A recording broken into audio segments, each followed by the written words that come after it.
Салам достор, каналыма кош келиңиздер. Бүгүн мен сиздер менен бирге өтө даамдуу жана жештүү хрустящий баклажан салатын даярдайбыз. Салатка керектелүүчү азыктар: баклажан, помидор черри, чеснок, кинза, жүгөрү крахмалы, кисло-сладкий соус жана кунжут керек болот.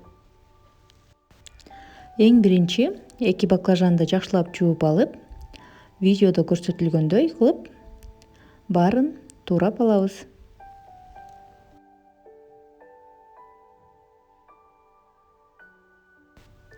Бардык баклажандарды туурап алган соң, идишке муздак суу куюп, ага 2-3 чай кашык туз салып,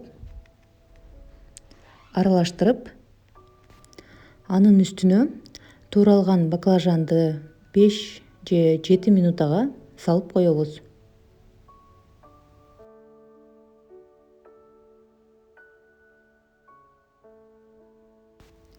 Андан соң баклажанды алып, суусун сарыктырып, жүгөрү крахмалына салып, жакшылап аралаштырып алабыз.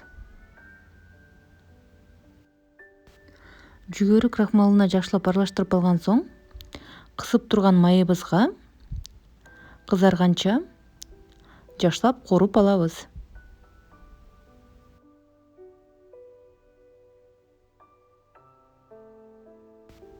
Баклажанды ары бери аралаштырып кооруйбуз.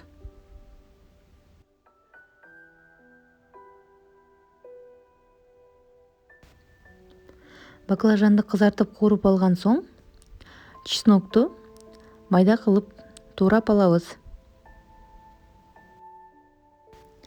Анан кинзаны дагы ошондой кылып майда кылып туурап алабыз.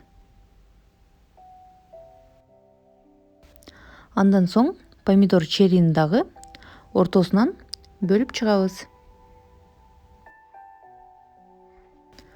Куурулган баклажандын үстүнө чеснокту, кинзаны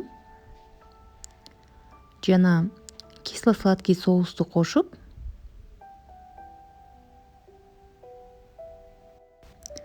баарын жакшылап кашык менен аралаштырып алабыз.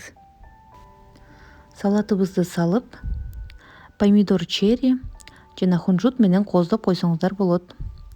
Хрустящий баклажан салатыбыз даяр болду. Менин каналыма жазылып, комментарий жазууну унутпаңыздар. Көрүшкөнчө достор.